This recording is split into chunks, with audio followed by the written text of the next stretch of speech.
Tras unas palmaditas efusivas en la espalda de Kiros, Zephyr se hizo a un lado, despejando el espacio frente a ellos. Los cadetes circundantes, ansiosos por presenciar el espectáculo, retrocedieron varios metros para crear una arena improvisada. Yoriichi se adelantó para recibir a Kiros. Antes de que Kiros pudiera siquiera abrir la boca para saludarlo, Yoriichi habló primero con tono sereno. Empecemos. No hay necesidad de contenerse. Las palabras que Kiros quería decir se le quedaron atrapadas en la garganta. Respiró hondo, sacó la enorme espada de su espalda y la aferró con fuerza. Aunque sabía que no era rival para Yoriichi Tsujikuni, ya había dado un paso al frente. Ya no había vuelta atrás. Kiros era un hombre orgulloso. Había pasado más de un mes desde que dejó Dressrosa. Durante su tiempo a bordo de la nave de Garp, había entrenado con Ainko. Ahora, quería comprobar con sus propios ojos cuán diferentes eran sus habilidades. Al fin y al cabo, él también era espadachín. Ten cuidado, Tsujikuni-san, advirtió Kiros solemnemente. En cuanto las palabras salieron de su boca, se lanzó hacia adelante, pateando el suelo y acortando la distancia entre ellos en un instante. Su espada larga cortó con fiereza, sin contenerse. Impresionante. Kiros no es un cobarde. Exclamó Kibin sorprendido. Aunque eran compañeros de habitación, Kiros se había unido recientemente a la armada, y la mayoría de los demás nunca lo habían visto pelear. Al presenciar su explosivo ataque, Kibin no pudo evitar soltar una exclamación de admiración. No era el único. Los mismos cadetes que habían estado incitando a Kiros ahora asintieron sutilmente, reconociendo su fuerza. Yoriichi vio el golpe y se preparó instintivamente para contraatacar, pero entonces, como si recordara algo, una sutil sonrisa se dibujó en sus labios. Saltó hacia atrás, esquivando el golpe lentamente. Kiros quedó atónito por un momento. Ya había presenciado la esgrima de Yoriichi antes, tan rápida y feroz que parecía desafiar la lógica. Nunca había tenido necesidad de esquivar. Y aún así, esquivó. Zephyr, observando desde un lado y esperando inicialmente un buen espectáculo, también parpadeó con cierta sorpresa. Pero entonces un destello de comprensión brilló en sus ojos y lanzó una mirada cómplice, casi traviesa, al grupo de cadetes que momentos antes habían estado animando a Kiros. Ante el rugido de los cadetes, Yoriichi pareció forcejear bajo el ataque de Kiros, esquivando por poco un golpe tras otro, cada uno tan cerca que casi lo rozaba. En una ocasión, incluso fue derribado varios metros al bloquear un ataque. Los pocos contraataques que lanzó fueron solo cuando el antiguo impulso de Kiros se había desvanecido y aún no había resurgido. Para los espectadores, parecía que Yoriichi dependía de su velocidad solo para seguir el ritmo de la implacable esgrima de Kiros. Y este tipo de lucha electrizaba a los cadetes. Estaba claro. Kiros podría no ganar directamente, pero tampoco parecía que Yoriichi fuera intocable. Para ellos, significaba solo una cosa. La posibilidad de un ascenso se había vuelto muy real. Treon. Última habilidad.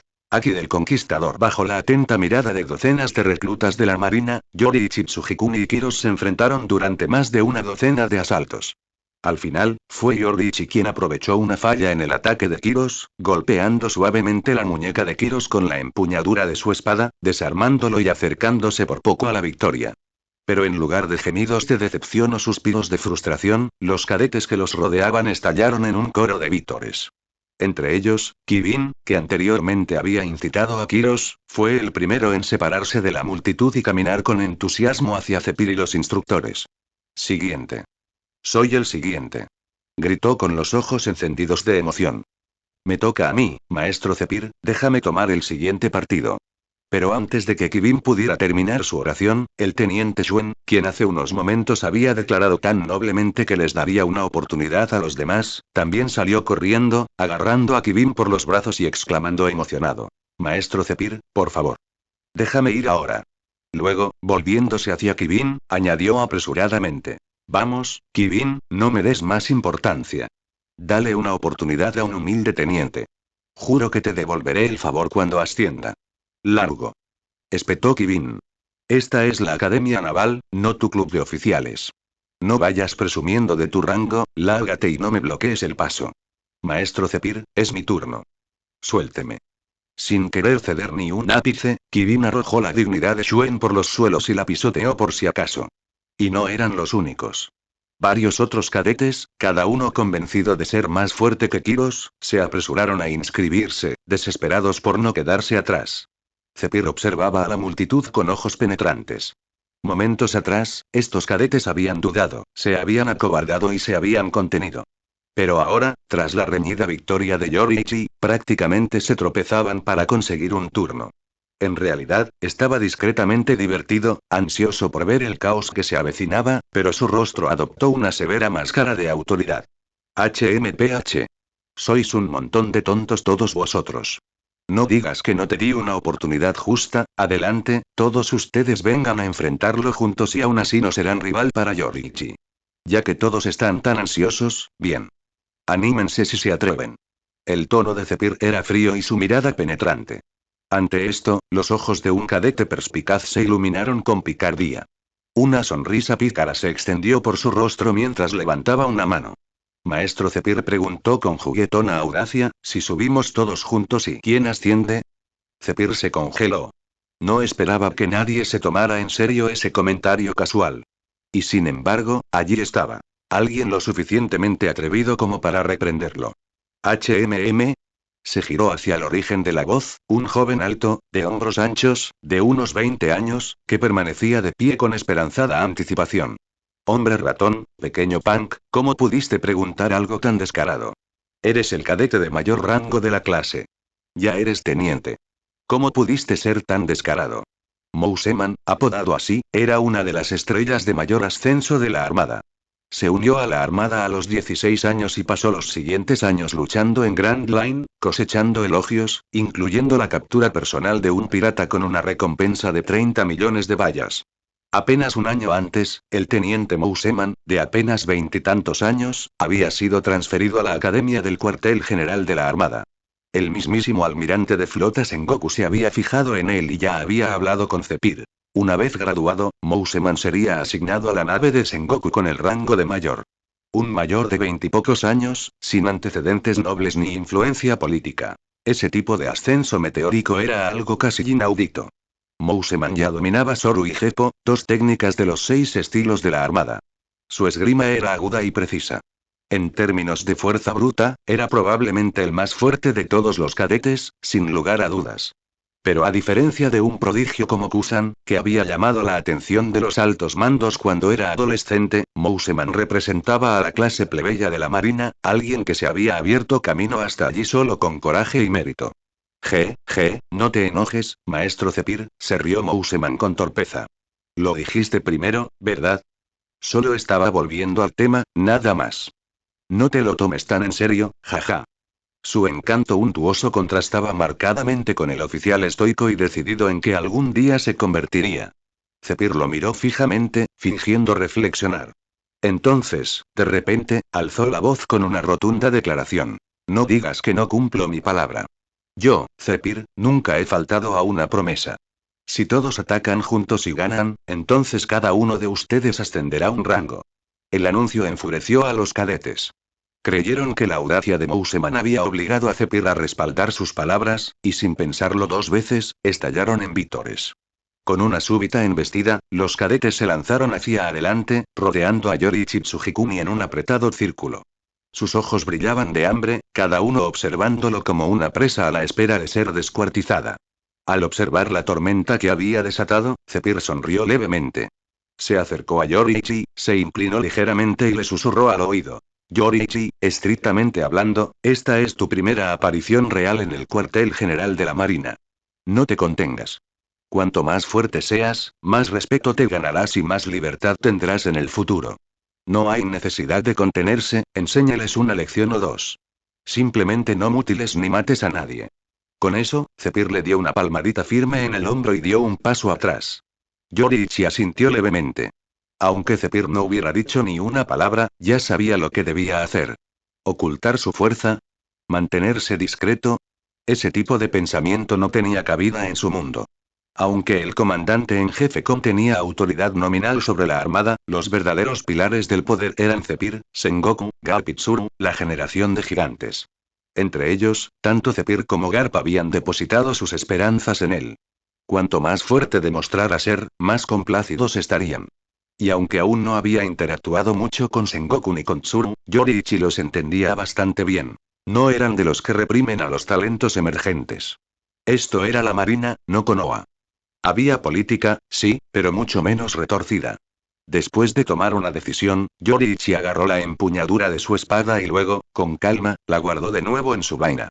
Los cadetes parpadearon, confundidos. Kiros, ya derrotado una vez antes, rápidamente arrastró su espada larga y se deslizó hacia la parte de atrás de la multitud, dejando muy claro que no tenía intención de unirse a la refriega. Empieza ahora. Con la clara orden de Zephyr resonando por todo el campo de entrenamiento, nadie prestó atención a Kiros. Todas las miradas se centraron en Yoriichi Tsujikuni y el brillante futuro que aguardaba a quien pudiera derrotarlo. No hay necesidad de hablar de honor ni de juego limpio. Somos la Marina, luchamos en equipo. Lo siento, chico, pero en cuanto pisaste este campo, debiste saber lo que venía. Todos, a la carga. Al principio, hubo dudas. Aunque Yoriichi medía unos sólidos 170 centímetros, su rostro juvenil delataba su edad, y algunos cadetes se sentían claramente incómodos al arriesgarse con un niño. Pero entonces alguien lanzó un grito salvaje y se abalanzó, poniendo al grupo en movimiento. Nadie sabía exactamente quién era, no importaba. En ese momento, Yoriichi se concentró en la voz. Su figura desapareció. Antes de que los demás pudieran reaccionar, reapareció en el centro de la formación. Con un rápido golpe, golpeó la pierna del cadete que gritaba con su vaina, derribándolo al suelo. Así que así será, dijo con calma. Entonces tampoco me molestaré con el honor. Prepárate, voy a entrar. Una sonrisa de genuino disfrute se dibujó en el rostro de Yoriichi. En ese momento, finalmente comprendió por qué Garp siempre había estado tan ansioso por entrenar con él a bordo. Ese sentimiento de empujar a otros a crecer y fue profundamente satisfactorio. Apenas había pronunciado esas palabras, su figura se desvaneció en un rayo de luz, abriéndose paso entre la multitud. En un abrir y cerrar de ojos, los cadetes salieron volando, estrellándose contra el suelo con un fuerte golpe sordo. Solo entonces Mouseman y los demás se dieron cuenta de que habían caído en la trampa de Zephyr. Es increíblemente fuerte. ¿Quién carajo es este tipo? No se separen. Formen, no es un niño cualquiera. En un abrir y cerrar de ojos, Yoriichi había eliminado más de 20 cadetes. Mouseman, ahora plenamente consciente del peligro, intentó desesperadamente animar a los demás. Pero en el siguiente segundo, Yoriichi apareció justo frente a él, con su vaina ya balanceándose hacia la cintura de Mouseman. ¡Qué rápido! Apenas se había formado la idea cuando el golpe impactó. Con un golpe sordo, Mouseman salió volando y se estrelló contra el suelo. 3 minutos. Eso fue todo lo que hizo falta. Los cadetes que una vez se mantenían erguidos, listos para los ejercicios matutinos, ahora yacían dispersos por el campo de entrenamiento, gimiendo de dolor. Respirando con normalidad a pesar de la batalla, Yoriichi observó con calma las figuras caídas a su alrededor. Luego, con voz clara y serena, habló. Mi nombre es Yoriichi Tsujikuni. A partir de hoy, soy oficialmente estudiante de la Academia Naval. Espero que las personas mayores aquí me muestren un poco de amabilidad y estoy deseando aprender de todos ustedes. Una suave brisa se agitó, una fina lluvia se deslizó como hilos, así comenzó a levantarse el telón del mes de junio.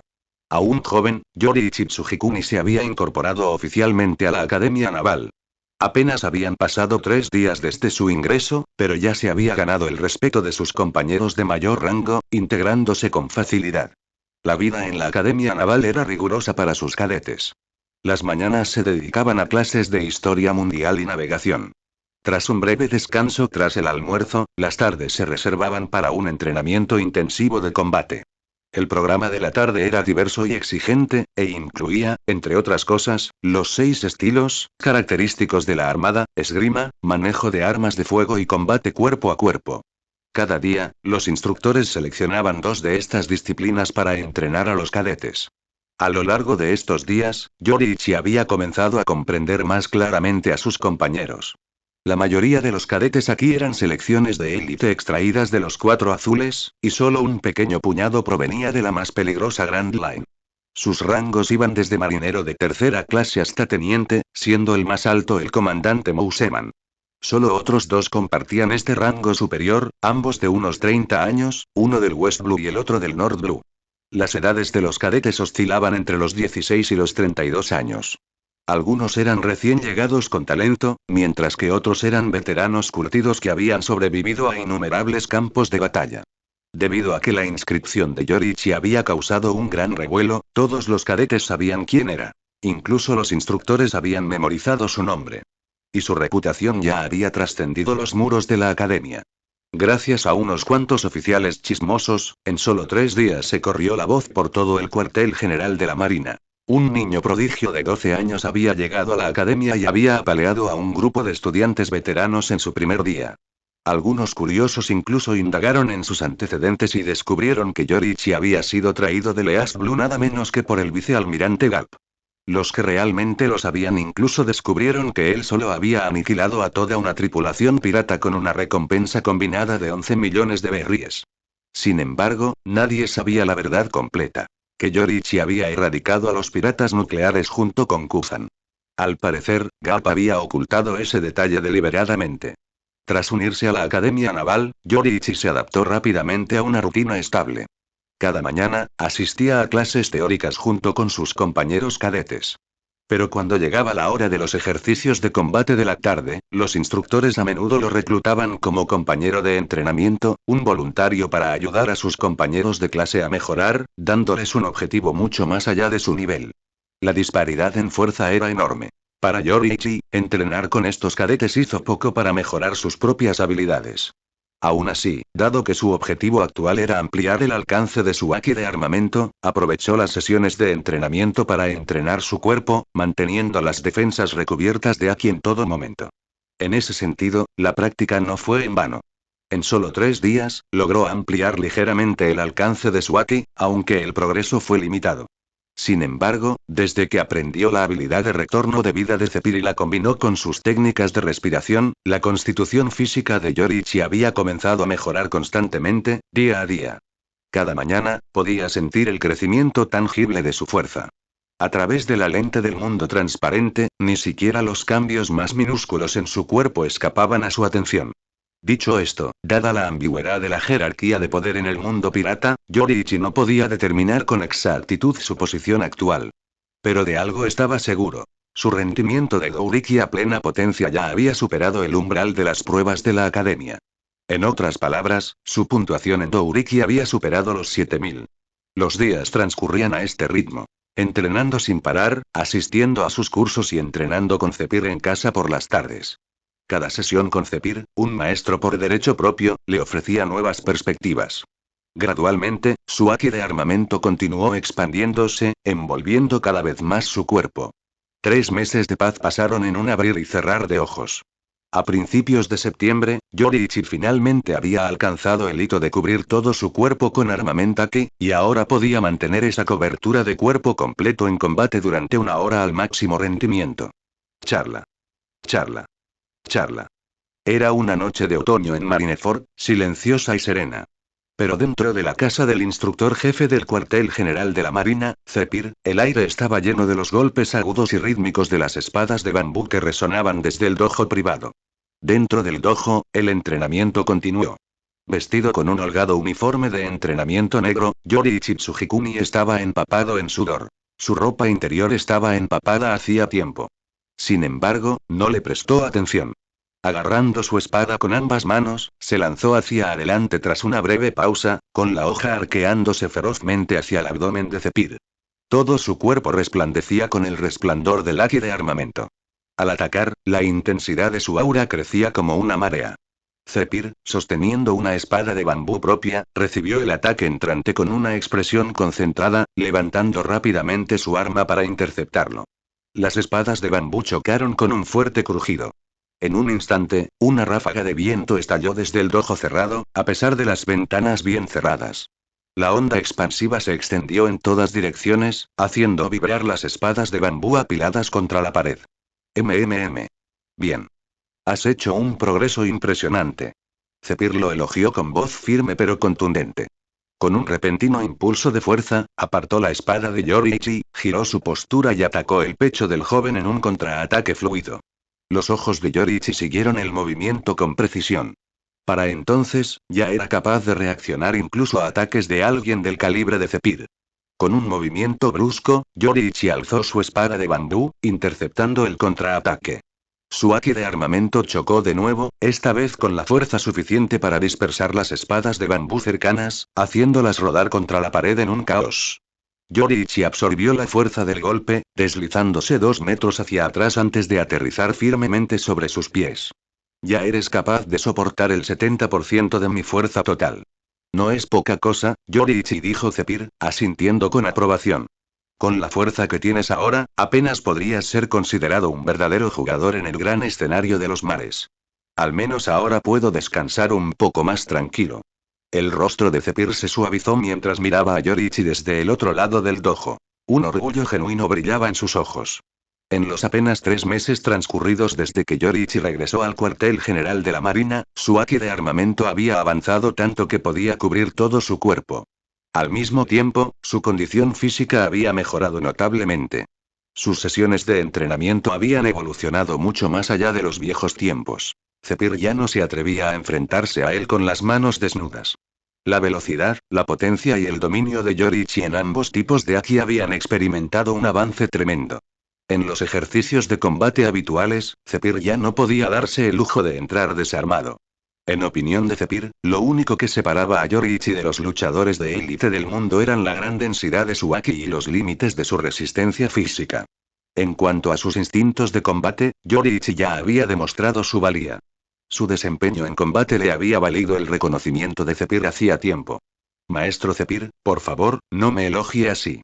Aún me queda un largo camino por recorrer, respondió Yoriichi, sacudiendo la cabeza con seriedad. Era muy consciente de sus límites. Aunque nunca había cruzado espadas con Zephyr en una pelea real, meses de entrenamiento le habían demostrado claramente que su haki de armamento aún era demasiado débil para competir con alguien del nivel de Zephyr. Si tuviera que estimarlo, su haki era apenas un poco más fuerte que el de Vergo en su apogeo. Por supuesto, si se enfrentaba a Vergo de frente, Yoriichi confiaba en que podría derribarlo en 5 intercambios. Yoriichi, el cuartel general había planeado originalmente enviar a todos los cadetes a realizar experiencias de campo en el mar, dijo Zephyr, dejando su espada de bambú a un lado mientras caminaba hacia la pared. Aplacé tu asignación por un tiempo.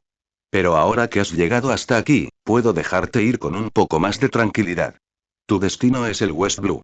Con tu fuerza actual, no deberías encontrar mucho peligro allí.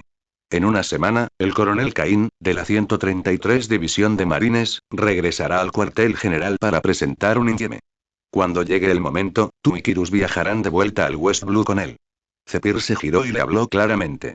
Los ojos de Yoriichi se iluminaron al saber de su despliegue, pero un instante después, una pregunta se formó en sus labios. Frunció el ceño ligeramente. ¿Solo Kirus y yo? ¿Y los demás? Zephyr rió entre dientes. Ustedes dos son los únicos que aún tienen el rango de marinero de tercera clase. Son reclutas novatos, de pies a cabeza. ¿Los demás? La mayoría son cadetes de élite de los 4 azules. Sus pasantías se llevan a cabo en Grand Line. La cuestión de salir al mar para realizar entrenamiento de campo ya estaba resuelta. Normalmente, los cadetes de la Academia Naval realizaban su entrenamiento práctico en Grand Line o en el Nuevo Mundo. Durante estos viajes, el oficial al mando solía ser un contraalmirante o vicealmirante del cuartel general de la Armada. En ocasiones, el legendario exalmirante Zephyr lideraba personalmente la expedición. Pero esta vez, hubo 2 raras excepciones. Yoriichi Tsujikuni y Kiros. Ambos se habían unido recientemente a la Marina y todavía tenían el rango más bajo de marinero de tercera clase. Sin embargo, ambos tenían un talento extraordinario. Kiros, a tan solo 3 meses de ingresar a la academia, ya dominaba el Soru, uno de los Rokusiki, los 6 estilos de la armada. Gracias a su habilidad con la espada, perfeccionada durante años en el Coliseo, ahora podía defenderse en un combate casi igualado contra el vicealmirante Dalmatian. En cuanto a Yoriichi Tsujikuni, su fuerza era simplemente aterradora. A pesar de su juventud, probablemente era capaz de derrotar incluso a algunos vicealmirantes en combate directo. Aunque su rango era bajo, sus habilidades eran excepcionales y su potencial enorme. Lo que les faltaba era experiencia práctica en el mar. Por ello, el cuartel general optó por un enfoque más cauteloso al formar a estos dos. Ya era septiembre y el cielo se extendía ancho y alto, nítido con el aire de principios de otoño. Dentro de la oficina del almirante de flotas en Goku, el Buda de la Armada, se habían reunido algunos viejos camaradas. Golpe. La puerta se abrió de golpe y Garp, vestido con un traje negro y con su capa de justicia sobre los hombros, entró tranquilamente en la habitación. Sin siquiera saludar a Sengoku tras el escritorio, entró en la oficina del almirante como si fuera su propia sala de estar. Se dejó caer bruscamente en el sofá, se sirvió una taza de té y, de alguna manera, sacó de la nada un paquete de galletas de arroz semmei. Lo abrió y empezó a masticar con satisfacción. Crujido. Crujido. El sonido de una masticación vigorosa rechinó la concentración de Sengoku mientras intentaba revisar los documentos, su frente se crispaba con oscuras líneas de frustración. Dejó el bolígrafo, levantó la vista y se quedó mirando a Garp en el sofá un instante. Justo cuando estaba a punto de ignorarlo y reanudar su trabajo, Garp murmuró de repente con la boca llena de galletas. Oye, Sengoku. ¿Ya llegaron los de la sucursal? La pregunta detuvo la mano de Sengoku. Así que por eso había aparecido Garp hoy. Miró el reloj de la pared y respondió. Pronto. Garp se recostó en el sofá con una sonrisa. Genial. Te espero aquí entonces. Apenas terminó de hablar, tanto él como Sengoku parecieron presentir algo. Se giraron hacia la puerta. Momentos después, un oficial de la Marina de mediana edad con cabello morado dio un golpe simbólico y luego entró en la habitación. Al ver al hombre, el rostro de Garp se iluminó con una sonrisa radiante. Hola, Zephyr. Tú también viniste. Ja ja ja ja. ¿Quieres un senbei? Al entrar, Zephyr echó un vistazo a la habitación y solo vio a Sengoku y a Garp. Frunció el ceño ligeramente, ignorando a Garp y dirigiéndose directamente a Sengoku. Los oficiales de la sucursal aún no están aquí. Sengoku, al oír a Zephyr repetir la pregunta de Garp, negó con la cabeza y respondió. Pronto.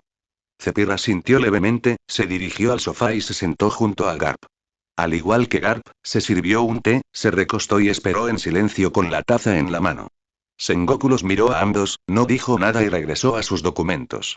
Por un tiempo, el único sonido en la habitación fue el incansable masticar de Garp. Un rato después, alguien llamó a la puerta, seguido por la voz del ayudante de Sengoku. Almirante de flota Sengoku, el capitán Cain de la rama 133 del West Blue está aquí. Está esperando en la puerta. Ante esto, los tres hombres miraron hacia la entrada.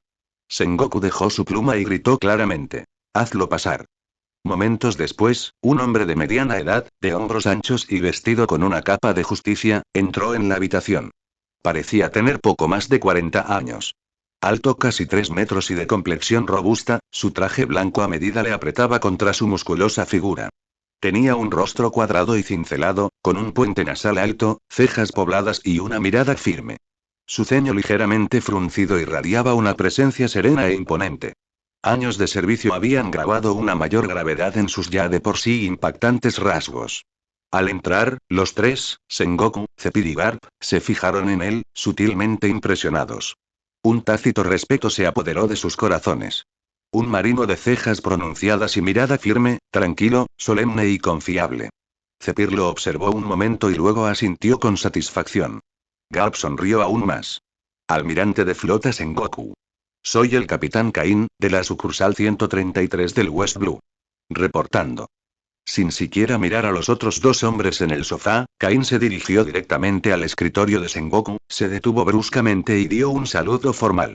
Su postura era erguida, su comportamiento serio, el decoro militar típico de los libros de texto. Sengoku no dijo nada al principio. Observó a Cain unos segundos antes de levantar la mano con un gesto relajado y sonreír. A gusto. Capitán Cain, he oído hablar de usted. El West Blue ha estado turbulento estos últimos años. Muchos de los piratas que plagan incluso el Nuevo Mundo son originarios de allí. Y, sin embargo, el territorio bajo la jurisdicción de la rama 133 se ha mantenido notablemente tranquilo. La gente vive segura y cómoda, y eso es en gran parte gracias a ustedes. Esta vez, te hemos llamado de nuevo al cuartel general por una razón principal y, después de deliberar en la reunión de alto nivel de la Marina, hemos decidido ascender su rango.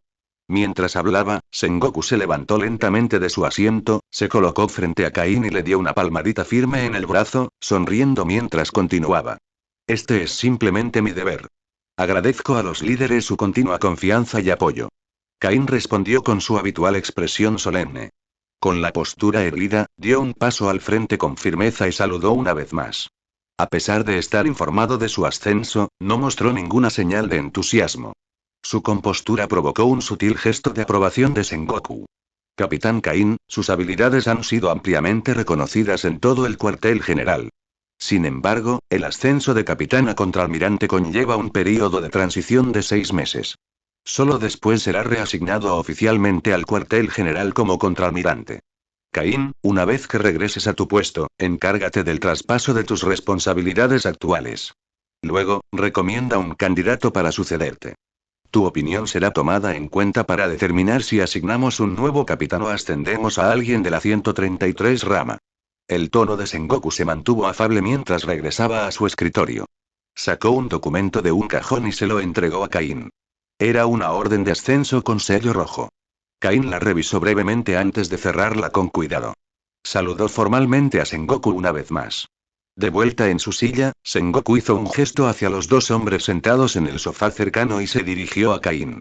Estos dos caballeros, uno es el vicealmirante Garp del cuartel general de la Armada. Y el otro, Zephyr. Exalmirante, ahora instructor jefe del cuartel general de la Armada. Estarán presentes para observar y atestiguar su infieme. Ahora, comience su infieme.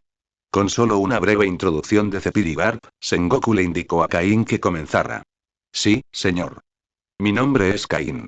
Tengo 41 años, nací el proceso de informes de la Armada no era particularmente rígido. De hecho, el ascenso de un capitán podría haberlo decidido únicamente Sengoku. Garp y Zephyr no estaban presentes para el infieme. Habían venido con otro propósito. Una vez que Caín terminó su informe y salió, los tres hombres en la oficina comenzaron a hablar. Zephyr, Garp, ¿qué opinan? El capitán Caín no está mal, ¿verdad? Lo elegí con cuidado. Dejar que Yoriichi Tsujikuni y Kiro se entrenen bajo su mando en la 133 División debería beneficiarlos enormemente. Bajo el liderazgo de Caín, la 133 rama es formidable. La región que supervisan se encuentra en el West Blue, no precisamente plagada de piratas. Es un lugar pacífico, tranquilo y estable.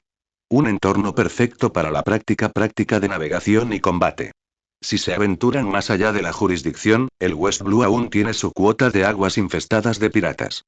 No les faltará experiencia práctica. Y con la presencia de los oficiales y hombres de la 133 División, su seguridad está garantizada. Zephyr asintió levemente mientras Sengoku hablaba. Garp, mientras tanto, se hurgó la nariz con indiferencia y dijo con pereza. Si me preguntas, entrenar a Yoriichi y Kiros es sencillo. Solo llévalos al mar unas cuantas veces conmigo y se endurecerán rápidamente. Pero como ustedes dos piensan que esta es la mejor ruta, realmente no tengo ninguna objeción. Bueno, entonces, me voy. Garp se levantó, se dio unas palmaditas enérgicas en el trasero y salió de la oficina.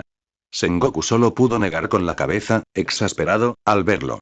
Zephyr, al ver a Garp irse, también se levantó y le dijo a Sengoku. Gracias por encargarte de todo esto, Sengoku.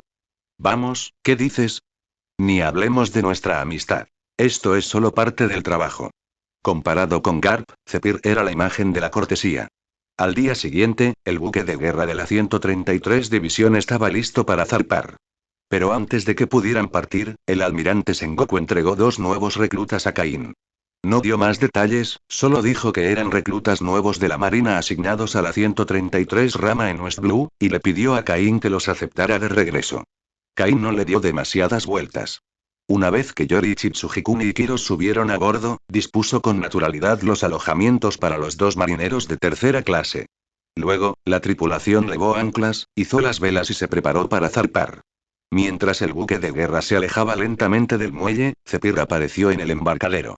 Se quedó allí en silencio durante un largo rato, mirando el barco desaparecer en el horizonte. Yoriichi, ¿puedes creer que la misión que nos han asignado es ayudar en la sala de calderas? El comandante Natarama realmente debe tener mala opinión de nosotros. Dentro de la sala de máquinas del buque de guerra de la 133 División de la Armada, Kiros permanecía de pie, con el torso desnudo, echando una carga de combustible sólido al horno rugiente. Tras cerrar la puerta de la caldera con un suspiro, miró al chico a su lado, Yoriichi Tsujikuni, y murmuró su queja. Si nos menosprecia o no, ¿cómo puedo saberlo? Esta es mi primera vez en el mar como marinero de tercera clase de la Armada. Por reglamento, técnicamente somos personal de combate, así que este tipo de trabajo no debería recaer sobre nosotros. Pero en este barco, tal vez esto sea solo parte del trabajo de un marinero de tercera clase. Yoriichi vestía el uniforme de marinero de un recluta de la marina. Con las manos enguantadas sujetando una pala, miraba fijamente el horno ardiente mientras respondía con serenidad. Había imaginado que su entrenamiento de campo en el mar sería más parecido a su tiempo a bordo del barco de Garp, luchando contra piratas cuando aparecían y entrenando durante el tiempo de inactividad. Como mínimo, esperaba un rol más parecido al de un marinero de tercera clase normal, haciendo guardia, patrullando, tal vez participando en alguna batalla. Lo que no esperaba era ser arrojado a la sala de máquinas como un marinero común y corriente, atendiendo la caldera junto a Kiros desde el momento en que abordaron. Los buques de guerra de la Armada, a diferencia de los barcos de vela impulsados exclusivamente por el viento que salpicaban los mares, dependían de calderas de combustión para su propulsión. El combustible que usaban era una especie de roca negra. Yoriichi la había examinado detenidamente. Se parecía al carbón, pero claramente no era lo mismo. Era mucho más denso y pesado. Quizás era un recurso especial exclusivo del mundo pirata. Para mantener la nave de guerra en marcha, Yoriichi y Kiros tenían que alimentar constantemente las calderas. De no ser por la rapidez de Kiros al manejar el combustible, apenas tendrían un momento para respirar. ¿Parte de nuestro trabajo? No lo creo.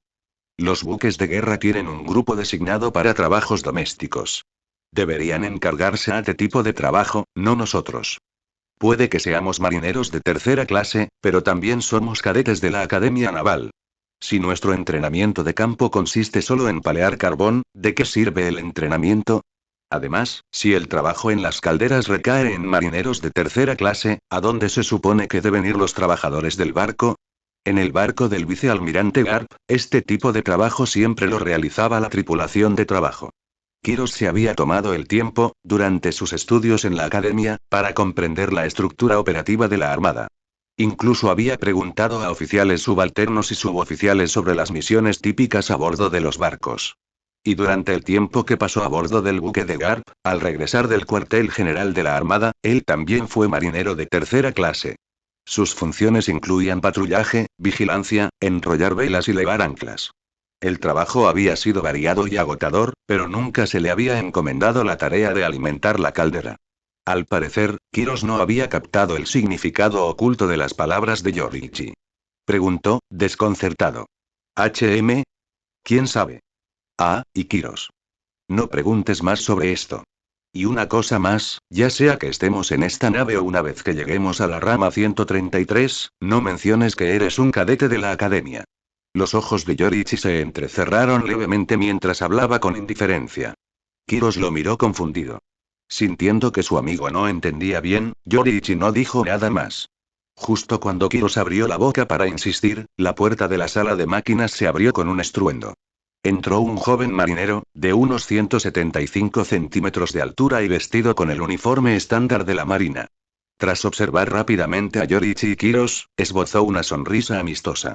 Ustedes dos deben ser los nuevos reclutas asignados a la rama 133, ¿eh? Yoriichi y Kiros intercambiaron una mirada y le dieron un asentimiento cortés. Élites del cuartel general, Soy Joseph, sargento de la 133 División.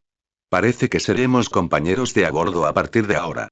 Ah, cierto, ¿cómo se llaman? El joven sargento se presentó de manera informal y luego se giró para preguntarles a ellos. Mucho gusto, sargento Joseph. Me llamo Tsujikuni Yoriichi, tengo 17 años y soy marinero de tercera clase. Yoriichi respondió con una cálida sonrisa. Pero en cuanto mencionó su edad, Kiros se quedó paralizado un instante, con una expresión ligeramente crispada. Kiros sabía a ciencia cierta que Yoriichi tenía 12 años. Claro, Yoriichi medía 170 centímetros, lo suficientemente alto como para pasar por un adulto, pero Kiros no tenía ninguna duda sobre su verdadera edad. Aún así, no dijo nada. No fue tan tonto como para exponer la mentira de Yoriichi en un momento como este.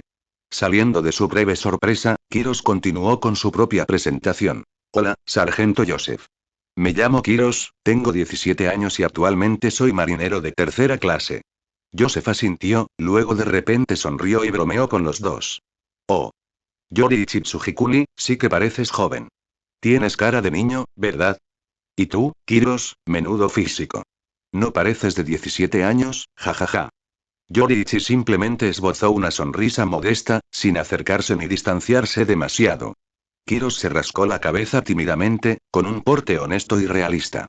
Yoriichi, Kiros, de ahora en adelante, somos amigos y camaradas, dijo Joseph con sinceridad. Trabajemos juntos y nos cuidemos mutuamente en los próximos días. Hizo una pausa y luego preguntó, como si algo acabara de ocurrírsele. Por cierto, ¿cómo acabaron ustedes dos destinados en el cuartel general? ¿Y por qué los transfirieron a la 133 División de West Blue? Kiros abrió la boca para responder, pero Yoriichi se le adelantó con una sonrisa alegre. Para ser sincero, sargento Joseph, los dos éramos cazarrecompensas. Hace un mes, nos vimos atrapados en un naufragio y nos rescató un contraalmirante del cuartel general. Para corresponder a esa generosidad, decidimos unirnos a la Marina y alistarnos como marineros de tercera clase. En cuanto a ser asignado a la 133 División, tal vez sea solo porque andas corto de personal, jajajaja. Se rió con indiferencia, inventando una historia sobre la marcha. Aunque Kiros estaba desconcertado, no lo demostró y asintió en silencio a su lado. La mirada de Joseph se desvió, aparentemente sin intención, hacia la espada que Yoriichi llevaba en la cintura y la espada larga que Kiros llevaba atada a la espalda. Volvió a asentir, luego sonrió y dijo: la caza de recompensas nunca es tan estable como estar en la marina. Hiciste una sabia elección. Bueno, tengo otros asuntos que atender. Hablaremos más en otro momento. Ah, y le informaré al capitán Ager sobre tu situación. Sería un desperdicio de talento tener a antiguos cazarrecompensas haciendo trabajos sucios. Pero por hoy, continúa con tu tarea actual. Espera mi orden. Despidiéndose de Yoriichi, Joseph se dio la vuelta y salió de la sala de máquinas. Yoriichi y Kiros sonrieron y asintieron hasta que desapareció de la vista. Una vez cerrada la puerta, Yoriichi volvió a mirar la caldera. Abrió la puerta del horno y, con indiferencia, cargó 2 cargas de combustible. El fuego rugía con fuerza, tiñendo el rostro de Yoriichi de un carmesí brillante. Kiros se giró para mirarlo, con los labios ligeramente entreabiertos, como si fuera a hablar, pero al final, se tragó sus preguntas y guardó silencio. De repente, la puerta de la oficina de la 133 División se abrió de golpe. Una nube de humo se deslizó fuera, disipándose rápidamente en el pasillo. Joseph entró con paso rápido y cerró la puerta tras él. Esta era la oficina del capitán Kane, comandante de la 133 División. En ese momento, Kane estaba despatarrado en un sofá, con las piernas apoyadas en la mesa de centro y un puro colgando de sus labios. Su mirada fija en el techo, vacía, mientras el humo se arremolinaba a su alrededor. Su postura desaliñada y despreocupada contrastaba marcadamente con el comportamiento rígido y disciplinado que había mostrado cuando se presentó ante el almirante de flotas en Goku. ¿Y bien? ¿Qué encontraste? Al ver a Joseph con el rabillo del ojo, Kane parpadeó y giró ligeramente la cabeza, agudizando la mirada. Jeje, capitán, nada inusual. Solo 2 reclutas nuevos, respondió Joseph. Dijeron que eran cazarrecompensas antes de unirse a la marina hace un mes. Kane asintió levemente. Pero entonces, los ojos de Joseph brillaron de emoción al acercarse. Capitán, ese chico pelirrojo tiene un arma excelente. Cuando lleguemos a West Blue, cree que tal vez. Antes de que pudiera terminar, el rostro de Kane se ensombreció. Se incorporó bruscamente, agarró a Joseph por el cuello y tiró de él hacia adelante. ¿Dijiste que el arma del chico es buena? Preguntó en voz baja y fría. ¿Qué tan bien? José se quedó atónito. No esperaba tal reacción. Bueno, la vaina se veía exquisita. No le vi la hoja, pero con una vaina así, la espada no debe ser barata. Probablemente valga una buena suma. TCH. Kane lo apartó y se acercó a la ventana.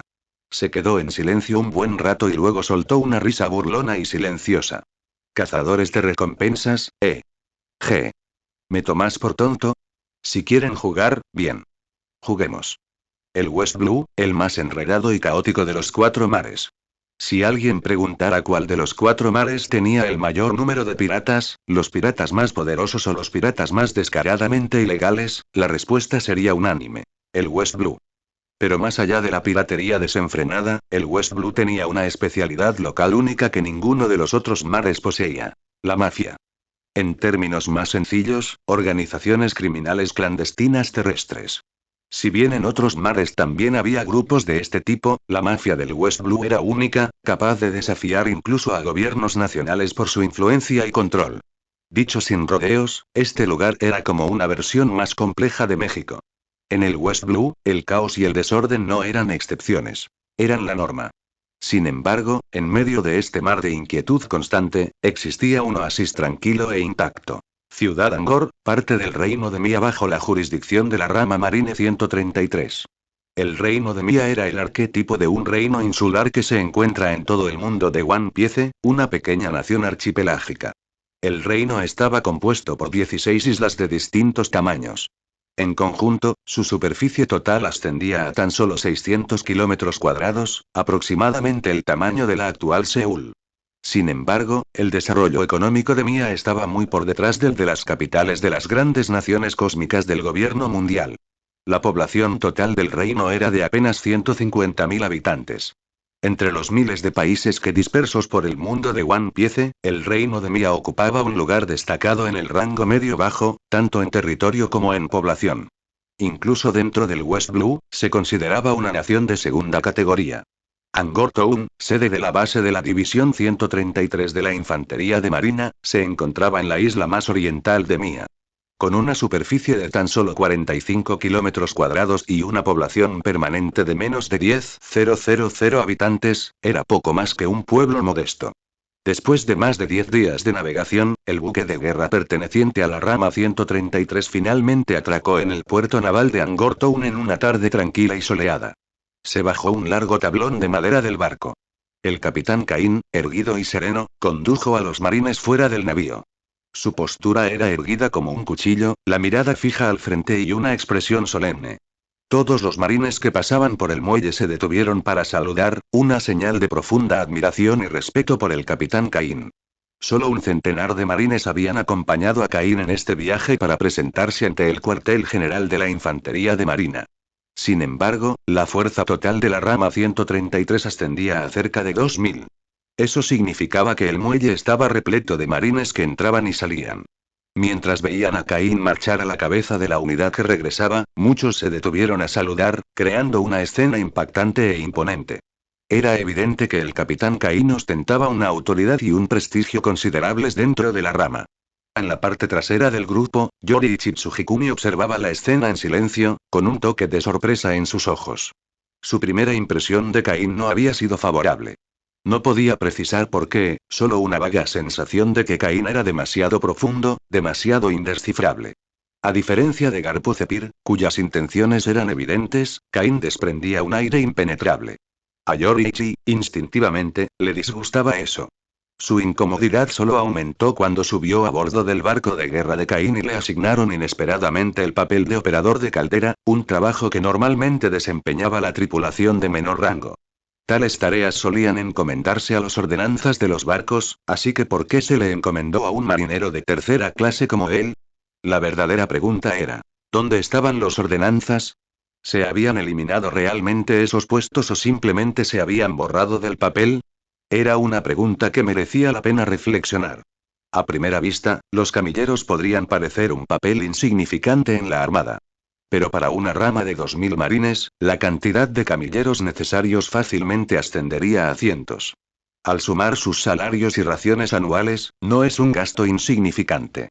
Y, sin embargo, la Armada asignaba fondos a cada rama con base en las listas oficiales de personal. A menos que se otorgaran fondos adicionales por mérito, el presupuesto anual era fijo. Si se manipulan inteligentemente, esos cientos de salarios fantasma podrían fácilmente llenar los bolsillos de Caín. Fue esta sospecha la que llevó a Yoriichi a mantenerse en guardia y a distanciarse de los marines de la rama. No se sinceró con ellos, manteniendo siempre una mano en la espada figurativa.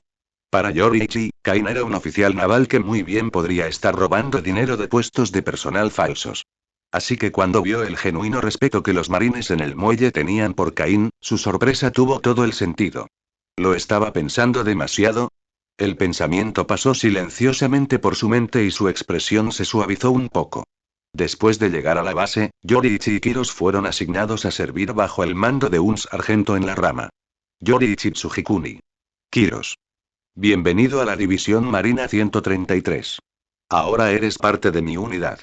Me llamo Santos. Soy el líder de su escuadrón. Con ustedes dos, nuestro escuadrón ahora tiene un total de 21 miembros. Vamos, te llevaré a los dormitorios. De ahora en adelante, vivirás y trabajarás junto a los demás marines de esta unidad. El sargento Santos era un joven de 20 y pocos años, de unos 180 centímetros de altura. Tenía una complexión robusta y un rostro sincero y honesto. Con una sonrisa cálida y acogedora, saludó a los reclutas recién asignados, Yoriichi Tsujikuni y Kiros. Yoriichi asintió cortésmente y saludó a Santos con la calma y desapego que se le muestra a un colega, ni distante ni familiar.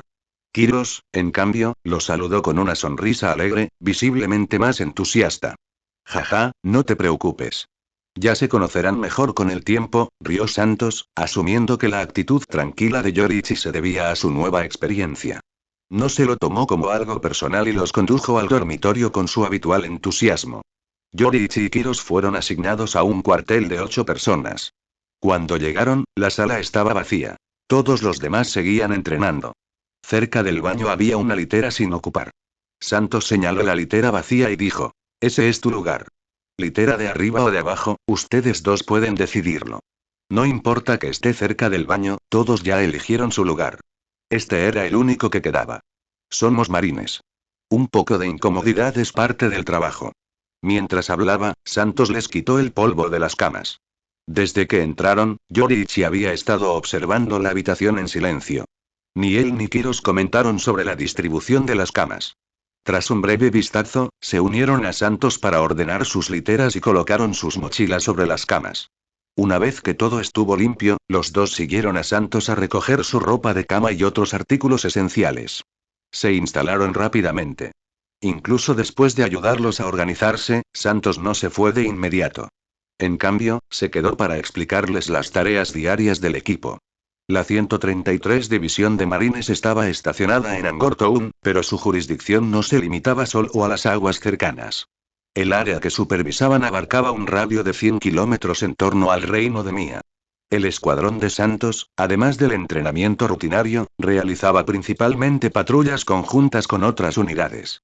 Al encontrarse con piratas, su procedimiento habitual era retirarse e informar a la rama. Eran una unidad de recopilación de inteligencia, no una división de combate. Habiendo comprendido sus responsabilidades, tanto Yoriichi como Kiros asintieron en reconocimiento. Después, Santos los llevó a un breve recorrido por la base para ayudarlos a familiarizarse con el entorno. Al anochecer, Santos los condujo al comedor, donde cenaron con el resto del escuadrón.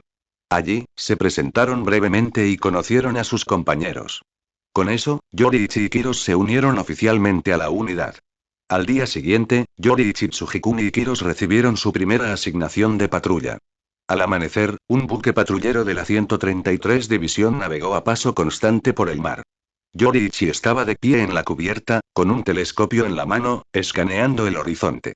El cielo era inmenso, el océano en calma. Nada fuera de lo común. Justo cuando estaba a punto de desviar la mirada, una pequeña mota oscura apareció en el agua, entrando en su campo de visión. Con un leve murmullo, Yoriichi se concentró. Ajustó el telescopio hacia el punto negro en la distancia. Era un barco, sin bandera, sin insignias, y se movía rápidamente hacia su barco patrulla. Viene directo hacia nosotros, ¿qué clase de barco es ese? Perplejo, Yoriichi llamó al sargento Santos. El sargento tomó el telescopio, observó un momento y luego sonrió. No te preocupes por eso, Yoriichi. Es un barco mercante de la compañía comercial Lolo. Probablemente regresa al reino de Mia. Le devolvió el telescopio a Yoriichi y estaba a punto de irse cuando Yoriichi preguntó, con calma pero con énfasis. Sargento Santos, ¿está seguro de que es un barco mercante? A través del telescopio, Yoriichi continuó observando la nave que se acercaba. Hacía un momento, no tenía marcas que la identificaran. Ahora, ondeaba una bandera, una insignia de calavera rosa. No importaba cómo lo mirara, no parecía un barco mercante. Justo cuando Yoriichi terminó de hablar, un silbido agudo y penetrante atravesó el cielo. Sí. El silbido agudo y penetrante de una bala de cañón cortando el aire puso instantáneamente a los marines a bordo del barco patrulla en alerta máxima. Apenas un segundo antes, Santos, con rostro sereno e indiferente, intentaba convencer a Yoriichi de que no le diera demasiadas vueltas. Pero en cuanto ese sonido ominoso llegó a sus oídos, se lanzó de bruces a la cubierta, tan rápido y con tanta práctica que fue casi desgarrador presenciarlo. Fuego de cañón. Todos al suelo, ahora. Al levantarse desde su posición boca abajo, Santos vio que Yoriichi seguía de pie. El pánico le azotó el corazón. Yoriichi. Agáchate. Gritó, poniéndose de pie a toda prisa y tratando de tirar de él. Pero para su sorpresa, por mucho que tirara, Yoriichi no se movía. En el cielo, una mancha negra se hizo más grande rápidamente. En cuestión de segundos, la bala de cañón había acortado la distancia y se estrelló contra el mar justo delante del buque patrulla. Auge. La explosión estalló con un rugido atronador, enviando olas hacia afuera y haciendo que todo el barco se tambaleara violentamente. Emboscada. Nos atacan. A toda velocidad. Evita el bombardeo. Acelera y maniobra, sal del campo de tiro. Después de que cesó el disparo inicial de prueba, una ráfaga de gritos urgentes surgió de los marines en cubierta, el caos subrayado por la avalancha de pasos y órdenes. Santos se puso de pie de un salto, gritando órdenes por encima del estruendo. En esta patrulla, había 3 escuadrones de marines a bordo, cada uno de 20 hombres, liderados por un sargento. A los escuadrones se les asignaron 3 tareas distintas: timón y navegación, patrulla y seguridad, y guardia de vigilancia. Como uno de los sargentos, Santos era efectivamente el oficial de mayor rango a bordo.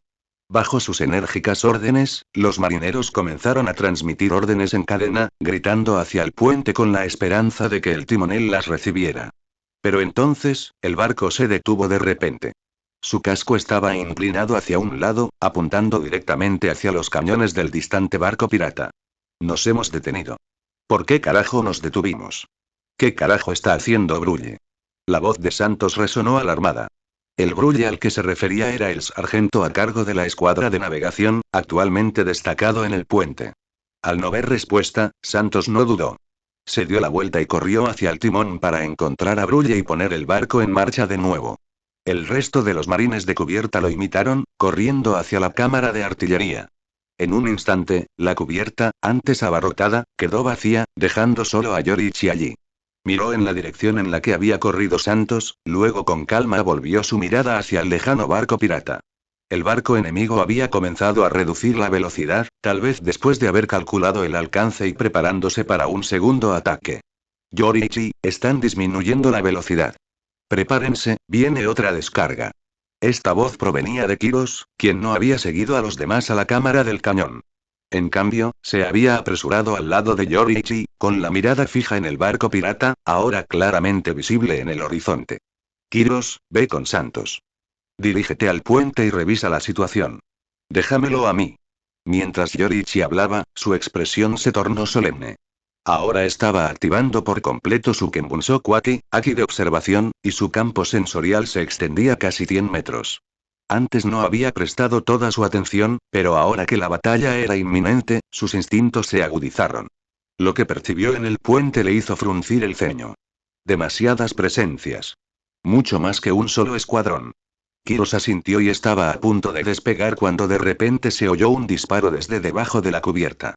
Al mismo tiempo, el barco pirata terminó de cargar. Esta vez no fue un disparo de prueba. 7, no, 8 balas de cañón estallaron, gritando hacia la nave patrulla al unísono. Kiros, vete. Ten cuidado. Si alguien intenta apuntarte con un arma, no lo dudes. Elimínalos en el acto. Yoriichi dio la orden rápidamente y sin lugar a dudas. Luego desenvainó su larga espada.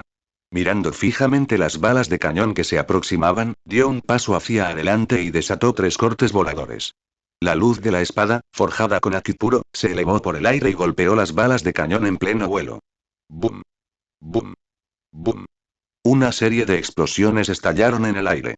La luz de las explosiones se reflejó en el mar, tiñendo las olas de un rojo brillante y abrasador. En un instante, las balas de cañón explotaron en el aire y sus ráfagas de fuego pintaron el mar de un rojo sangre. Disparos de nuestro propio buque de guerra, piratas disfrazados de mercaderes, por lo que dijo Santos, el diseño de ese barco pirata, podría ser de la compañía comercial Lolo. En otras palabras, podría haber una conexión entre estos piratas y el gremio de comerciantes. Y otra cosa, una tripulación pirata que se atreva a atacar a la armada de frente, debe ser absolutamente despiadada. Se dirigen directamente a esta nave patrullera. No puede ser casualidad. Los pensamientos de Yoriichi se desbocaron. Su rostro, ya teñido de solemnidad, se ensombreció aún más al comprender las implicaciones. ¡Juuu! Otra descarga rugió desde el barco pirata. El agudo silbido de los proyectiles de cañón rasgó el aire sobre el mar. Con una expresión fría, Yoriichi lanzó varias oleadas de espadas al cielo, destrozando los proyectiles con cortes precisos y explosivos. Entonces, sin dudarlo, se agachó y se lanzó desde la cubierta, dando un paso al frente con Geppo, lanzándose hacia el barco pirata a una velocidad vertiginosa. Capitán Reed. El objetivo destruyó nuestras dos salvas en el aire. Ninguna bala de cañón tocó su nave. Hay un experto a bordo de esa nave de la Armada.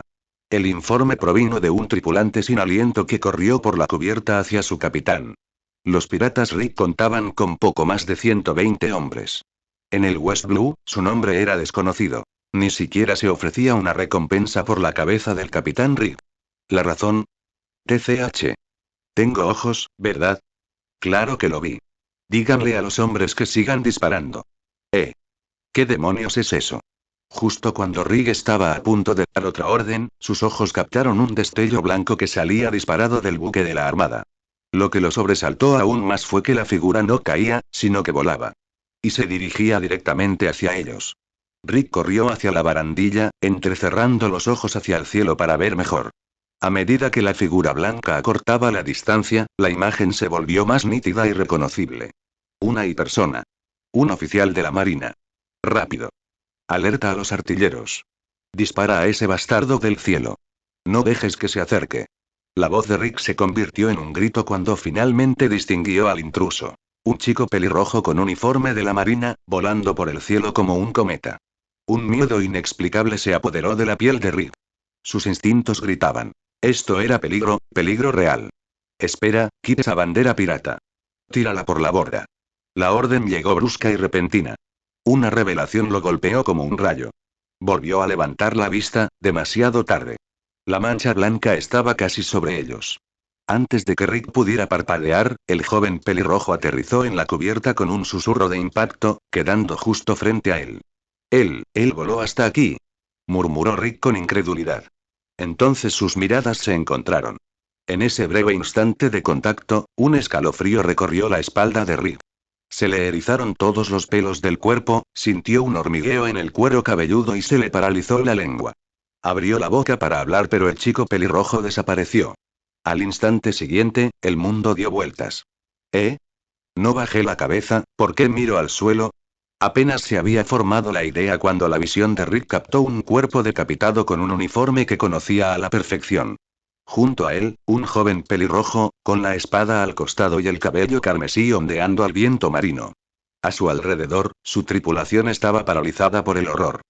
¿Soy yo? Estoy muerto. La cabeza de Rick golpeó el suelo con un golpe sordo.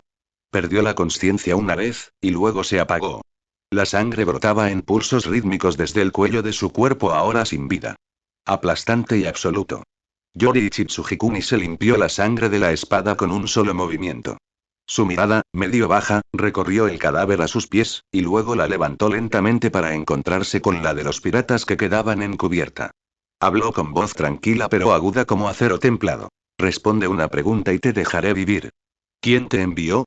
Yoriichi Tsujikuni estaba junto al cadáver de Rick. La sangre se filtraba por la cubierta, formando un charco silencioso a sus pies, aunque él parecía no darse cuenta. Solo preguntaré una vez, dijo con frialdad. Quien me responda y vivirá. ¿Quién te envió? No tengas miedo. Siempre cumplo mis promesas. Los piratas en cubierta miraron con nerviosismo el cuerpo en el suelo y luego a Yoriichi, que estaba de pie junto a él. Ninguno dijo nada. Yoriichi esperó en silencio. Al no recibir respuesta, frunció ligeramente el ceño. Justo cuando estaba a punto de actuar, un joven pirata se lanzó de repente hacia adelante en un deslizamiento desesperado, arrodillándose a los pies de Yoriichi y golpeándose la cabeza contra la cubierta. Era el presidente. Nos envió el presidente. No quiero morir. Quiero vivir, quiero vivir. Por favor, te lo ruego, no me mates. No me mates. Yoriichi bajó la mirada hacia el hombre tembloroso que tenía delante. El nombre presidente no le decía nada. ¿Presidente? Murmuró. Entonces, recordó algo que Santos había mencionado una vez. La compañía comercial Loro. Su voz se agudizó. ¿Te refieres al presidente de la compañía comercial Loro? El joven pirata se estremeció visiblemente al oír el nombre de Yoriichi. Forzando una sonrisa servil, asintió repetidamente. Sí. Sí, así es. Es la compañía comercial Loro. Como lo sabes, eso facilita las cosas. Ve directo con su presidente. Solo cumplíamos sus órdenes. Perdóname, por favor, no quiero morir. Se le llenaron los ojos de lágrimas mientras suplicaba. Por fin, el resto de los piratas salieron de su asombro. Uno a uno, se arrodillaron ante Yorichi al unísono. Ninguno de ellos albergaba el más mínimo pensamiento de resistencia, no después de ver a ese hombre volar más de 100 metros en mar abierto para aterrizar en su cubierta y partir a su capitán Rick por la mitad de un solo corte. No eran novatos. La tripulación de los piratas del Rip llevaba años navegando. Sabían exactamente con qué tipo de personas se podía jugar y con cuáles no. Y Yoriichi Tsujikuni era sin lugar a dudas el tipo de persona con la que no te metes. Por supuesto, antes de su emboscada al barco patrulla de la Marina, no tenían forma de saber que alguien como él estaría a bordo. Pensaron que su misión era simple: interceptar y eliminar un pequeño buque de guerra y su tripulación. Pero ahora que sus vidas pendían de un hilo en las manos de Yoriichi, los piratas se pelearon unos con otros para ofrecer lo que sabían. Yoriichi los escuchó sin apresurarlos, reconstruyendo pacientemente la historia a partir de sus caóticas confesiones. Poco a poco, se fue revelando el panorama completo. La identidad de los atacantes, sus motivos y sus afiliaciones. Su objetivo era sencillo. Se les había ordenado destruir un barco patrulla de la Marina en un momento y lugar específicos, y no dejar sobrevivientes. En cuanto a sus antecedentes, los piratas de Rig habían sido fundados por el capitán Reed, y más tarde quedaron bajo la protección de la compañía comercial Loro. El término bajo la protección de fue cuidadosamente elegido, ya que en el reino de Mia, los piratas de Rig no se presentaban como piratas en absoluto. Operaban bajo la apariencia de miembros de la compañía comercial Loro. Su oficio: comercio marítimo de larga distancia. Su carga: esclavos. En el reino de Mia, la trata de esclavos era completamente legal y estaba abiertamente permitida. Por supuesto, nadie preguntaba cómo se conseguían esos esclavos. Y al reino ciertamente no le importó. En el corazón de esta economía moralmente en bancarrota se encontraba la compañía comercial Loro, la mayor empresa comercial de Mia.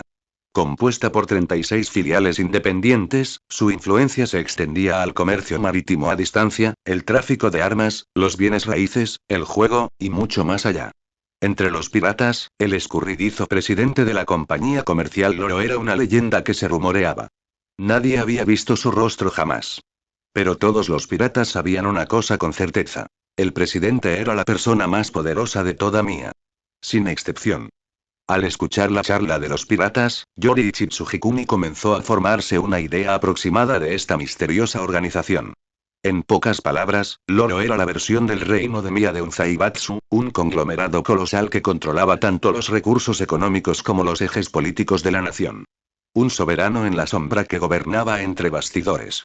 Y con ese entendimiento, Yoriichi ahora podía hacer algunas conjeturas fundamentadas sobre esta llamada compañía marítima Rig, que se había acercado a él. Una corporación masiva enredada en la vida política y el sustento nacional, un puesto de avanzada naval, la rama 133, supuestamente responsable de la seguridad de las aguas de Mia. Decir que estas dos entidades no tenían conexión. Yoriichi no lo creyó ni por un segundo. No solo sus objetivos eran precisos, sino que su información sobre la ubicación del buque de guerra era exacta, murmuró. Claramente nos perseguían a Kiros y a mí. Si no, ¿qué sentido tendría atacar una nave patrullera? Pero, aún no he hecho nada. ¿Por qué alguien querría verme muerto ya? ¿Será que sospechan que no soy solo un marinero de tercera clase del cuartel general de la Marina? ¿Que creen que Kiros y yo fuimos enviados aquí como auditores encubiertos? En otras palabras, alguien en la rama 133 está ocultando algo que vale la pena investigar. Parece que hay cosas muy profundas por aquí. Yoriichi procesó en silencio la avalancha de información que acababa de reunir. Mientras reflexionaba, el joven pirata que había revelado la información primero habló con nerviosismo. Señor. Balbució. Le he dicho todo lo que sé.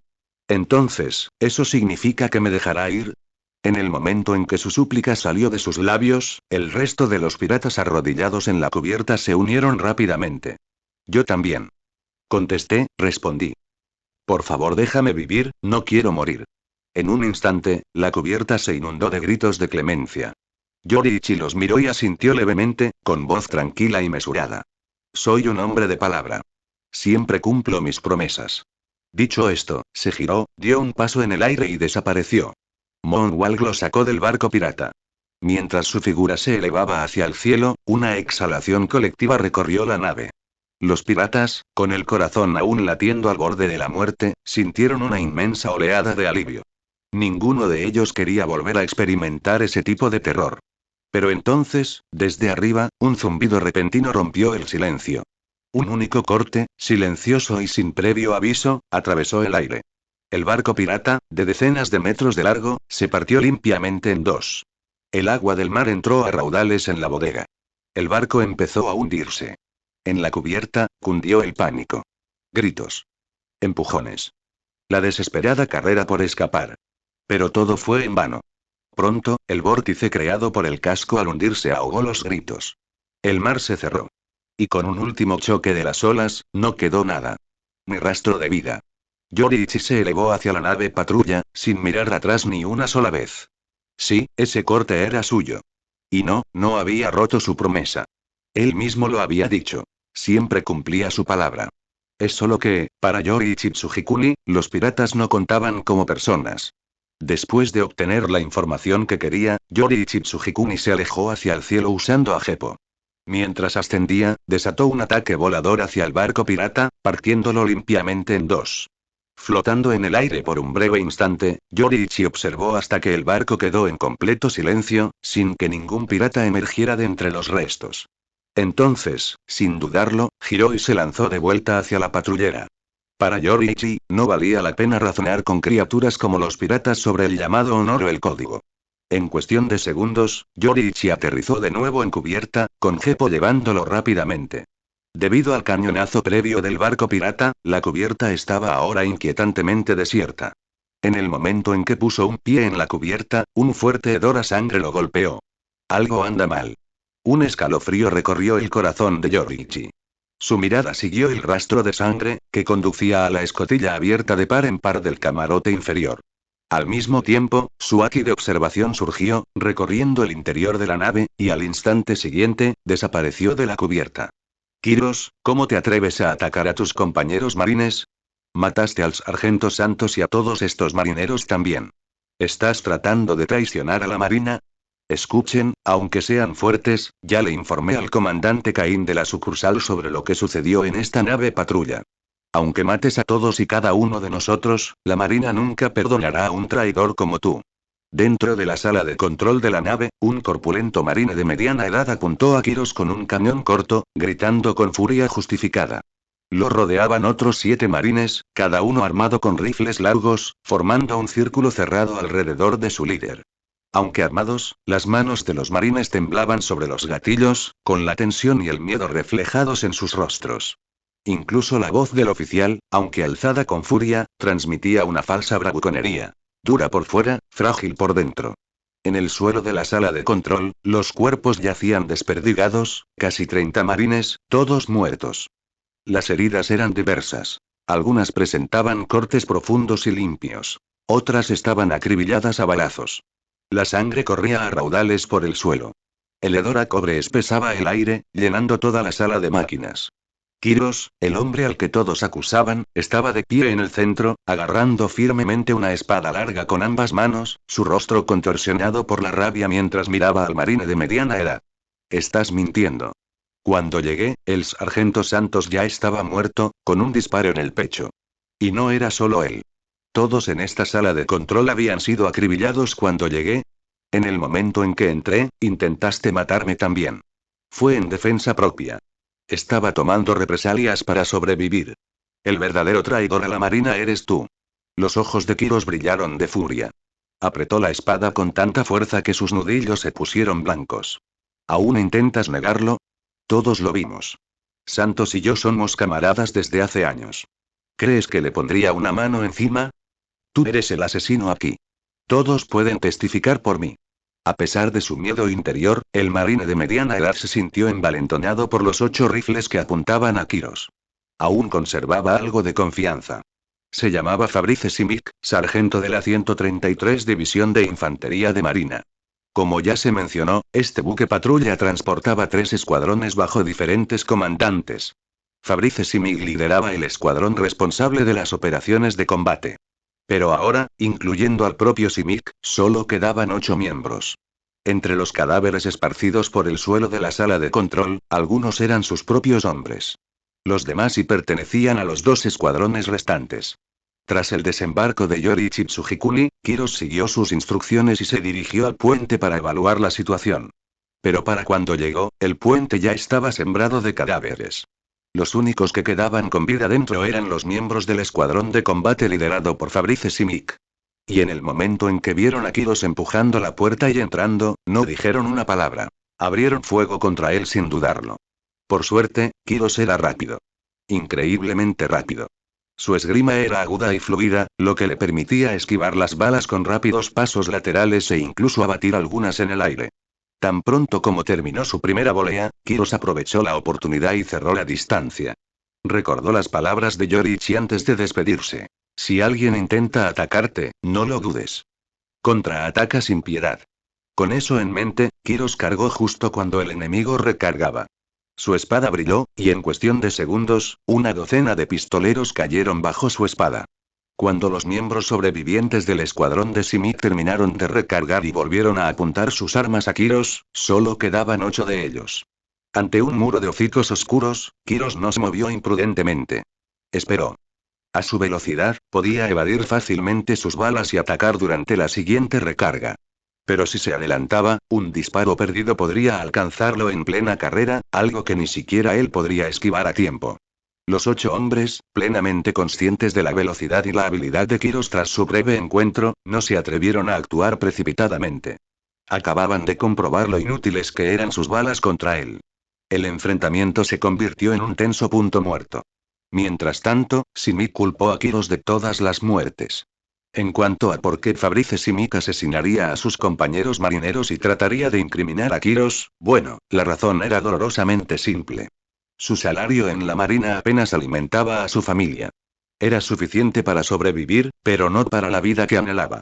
Pero durante sus años de servicio, Simic llegó a conocer a una poderosa figura del reino de Mia, un rico mecenas que había apoyado generosamente su estilo de vida.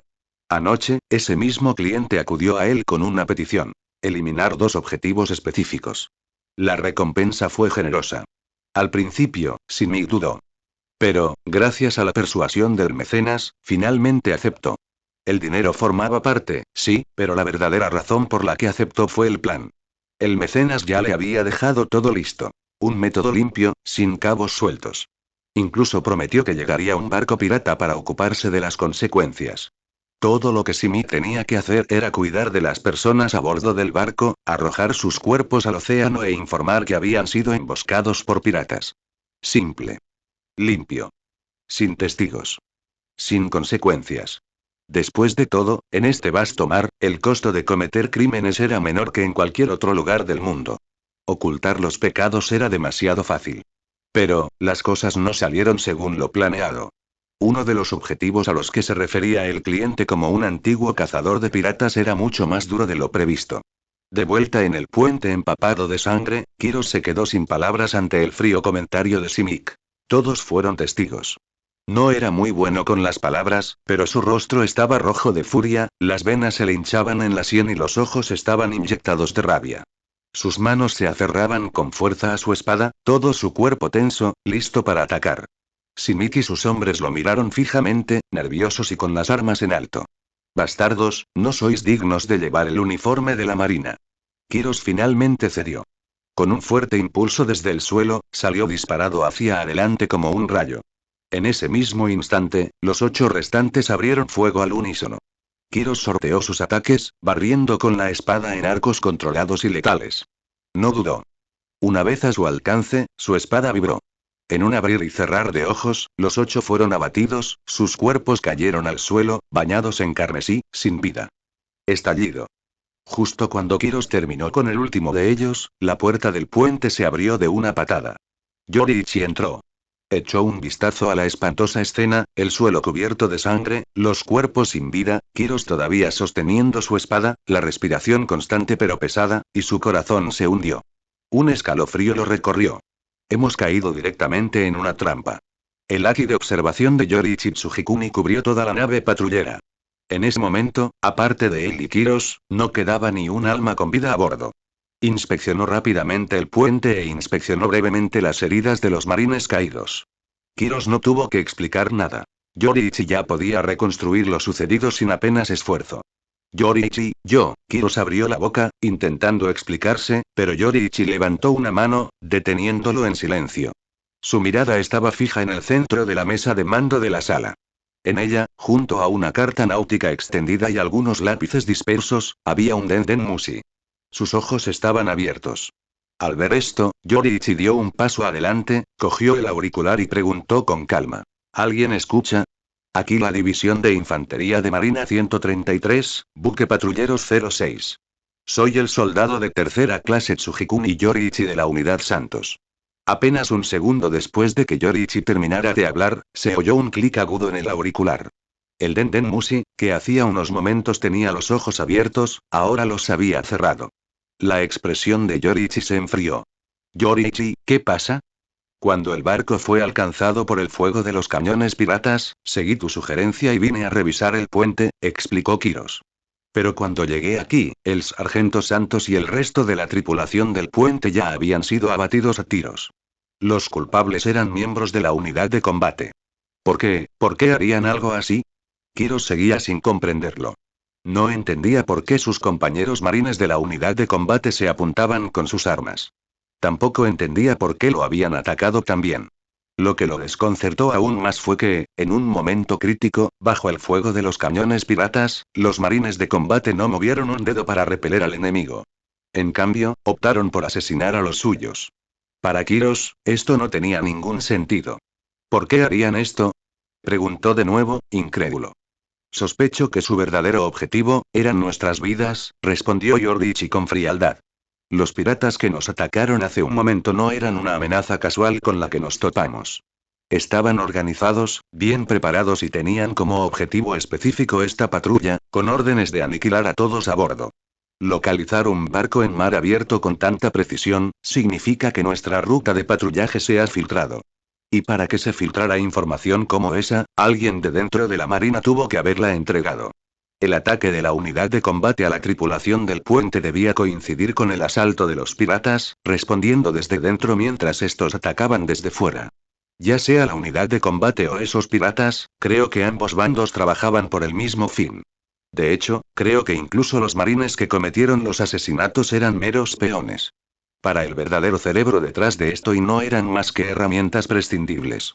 Después de todo, los piratas tenían una orden clara. Eliminar a todos a bordo de este barco. Kiros permaneció en silencio, con el rostro cada vez más serio. Pero mientras asimilaba el análisis de Yoriichi, algo seguía sin cuadrar. ¿Nuestras vidas? ¿Pero por qué alguien nos atacaría? Kiros frunció el ceño. Solo somos dos soldados recién asignados. No hemos ofendido a nadie. ¿Quién querría vernos muertos? Si lo que dices es cierto y entonces quien orquestó esto debe tener un poder considerable. Suficiente para comandar tanto a marines como a piratas. ¿Pero cuánto llevamos en la sucursal 133? ¿Unos días? Ni siquiera hemos tenido tiempo de molestar a nadie. Se rascó la cabeza con frustración, incapaz de comprender qué podría haber hecho él o Yoriichi para provocar una sentencia de muerte. Creo que, podría tener una idea, dijo Yoriichi en voz baja. Pero aún no estoy seguro de si mi suposición es correcta. Su mirada volvió al Denden Mushi, ahora dormido, sobre la mesa. Tras pensarlo un momento, metió la mano en su abrigo y sacó otro Denden Mushi. Este parecía único. De forma inconfundiblemente humanoide, y quizás lo más llamativo de todo era que tenía una abundante cabellera de color púrpura vibrante.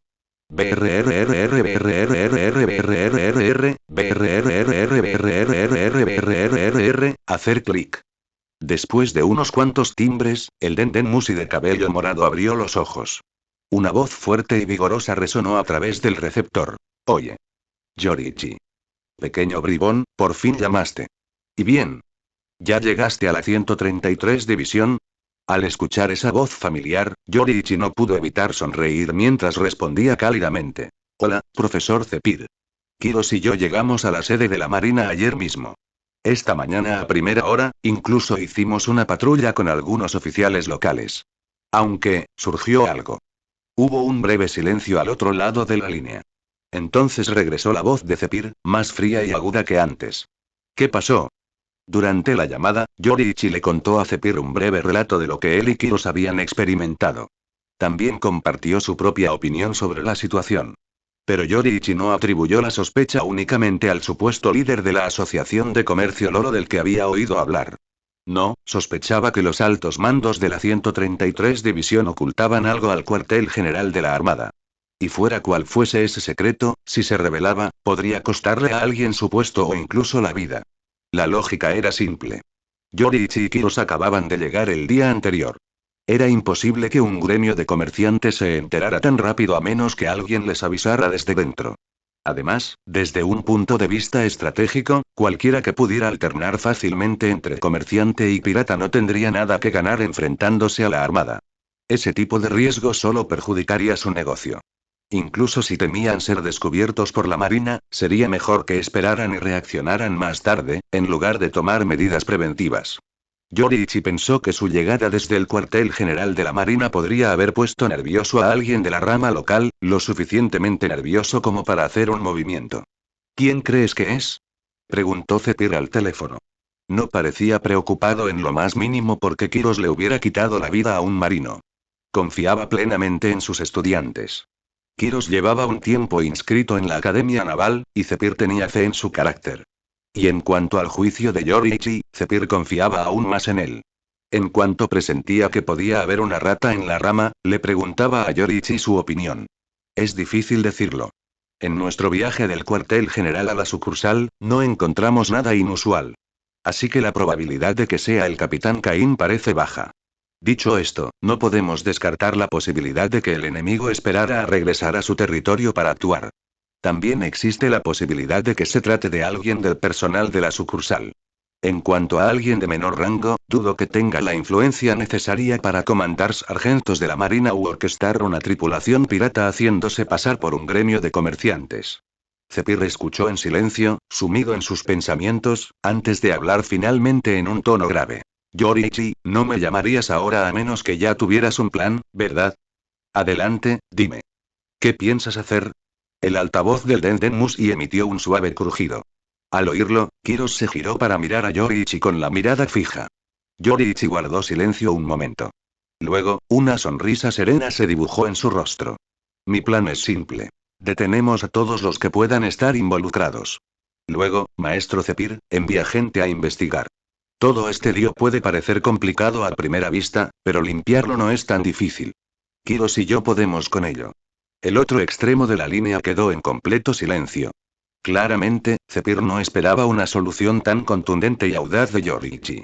Después de una larga parada, Zephyr finalmente dejó escapar un suspiro y dijo, con un tono de aceptación reticente. Ustedes dos, manéjenlo como les parezca. Si algo sale mal, yo me haré cargo. Ten cuidado. Y intenta no matar a nadie a menos que sea absolutamente necesario. Enviaré un equipo de inmediato. Ah. Y Yoriichi, una cosa más. Intenta pasar menos tiempo con Garp. La idiotez es contagiosa. Solo hizo falta una llamada telefónica. Solo una llamada, y a Yoriichi Tsujikuni y Kiros, ambos simples marineros de tercera clase, se les concedió plena autoridad discrecional en la rama 133 de la Armada. ¿Pero qué significaban realmente las palabras de Zephyr? Actúa como creas conveniente. Eso significaba que incluso si Yoriichi y Kiros masacraran a todas y cada una de las personas de la rama 133, siempre que tuvieran una justificación remotamente plausible después, saldrían ilesos. Tal era el aterrador peso de la autoridad que ostentaba un exalmirante de la Armada. Aquellos experimentados oficiales de la rama 133, veteranos que habían pasado años, incluso décadas, ascendiendo de rango hasta llegar a teniente y comandante, fueron reducidos instantáneamente a peones prescindibles con una sola frase de Zephyr. En el mundo de One Piece, el poder en la cima no solo es inmenso, es escalofriante. Y no fue solo Zephyr, el exalmirante, ahora instructor jefe de la Armada.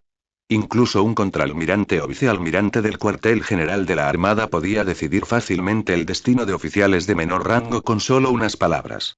Técnicamente, por supuesto, se suponía que los oficiales acusados de mala conducta debían ser llevados de vuelta al cuartel general para el debido proceso. Pero la intención de Cepir era clara. Si algo ocurría, asumiría toda la responsabilidad. Aquí, en este pequeño rincón del West Blue, no había un solo desastre que no pudiera limpiar. Kiros, dijo Yoriichi, regresemos. Apuesto lo que sea a que ya nos están esperando. Pilotar una nave de patrulla solo ellos dos no fue precisamente fácil. Por suerte, Yoriichi había cursado el timón en la Academia Naval y sabía cómo gobernar. Con Kiros como su tripulación de sala de máquinas, la nave patrullera, con poca tripulación, volvió a la vida con un rugido. La embarcación giró lentamente y emprendió su regreso al puerto militar de la rama 133. Y a medida que se acercaban a la base, ocurrió exactamente lo que Yoriichi había predicho. Los buques de guerra que deberían haber estado atracados ordenadamente ahora bloqueaban por completo la entrada del puerto. 3 grandes buques de guerra, junto con más de una docena de lanchas patrulleras, estaban formados, con los cañones negros como la pólvora apuntando directamente a su única embarcación. Dentro de la timonera, Yoriichi detuvo la nave patrulla. Luego llamó a Kiros en la sala de máquinas y juntos subieron a cubierta, contemplando el espectáculo que se extendía ante ellos. Nunca pensé que llegaría a sentir lo que es, estar rodeado de buques de guerra de la marina, siendo yo mismo de la marina, murmuró Yoriichi, observando la escena con un dejo de diversión irónica. En cuanto a por qué la base se movilizaría así, no le sorprendió en absoluto. En cuanto vio la transmisión entrante del Den Musi en la cabina, ya había adivinado que llegaría a esto. A estas alturas, él y Kiros probablemente eran considerados soldados rebeldes, desertores. En la cubierta del buque insignia de la rama 133, el capitán Kaine permanecía envuelto en el manto de la justicia. Su rostro era frío, su mirada penetrante, y mientras observaba con los ojos entrecerrados la nave de patrulla detenida a lo lejos, dio una orden severa. Fuego. Sin preguntas. Sin investigación. Sin advertencia. Su primer ola llegó en forma de fuego de cañón. Bum bum bum bum. Tras la orden de Kaine, los 3 pesados buques de guerra desataron una atronadora descarga. El sonido de sus cañones resonó en el océano como una tormenta repentina. Proyectiles negros como el azabache surcaron el cielo, dirigiéndose directamente hacia la nave de Yoriichi y Kiros. Kiros, protege la nave. Gritó Yoriichi. Esta cosa es propiedad de la marina, no podemos dejar que se hunda tan fácilmente. Voy a saludar. Con eso, Yoriichi desenvainó rápidamente su larga espada de la cadera. En un abrir y cerrar de ojos, se lanzó al aire con Gepo, paseo lunar. En el aire, su espada brilló al atravesar sin esfuerzo varios proyectiles. Entonces, sin detenerse, se lanzó hacia adelante, directo hacia el buque de guerra más grande en el centro. SHHHSHHHSHHHHK. Una vez que Yoriichi alzó el vuelo, Kiros saltó a la proa. Espada en mano, comenzó a cortar los proyectiles que Yoriichi no había interceptado. A diferencia de Yoriichi, Kiros no podía lanzar cortes aéreos. Tenía que acercarse y cortarlos con precisión.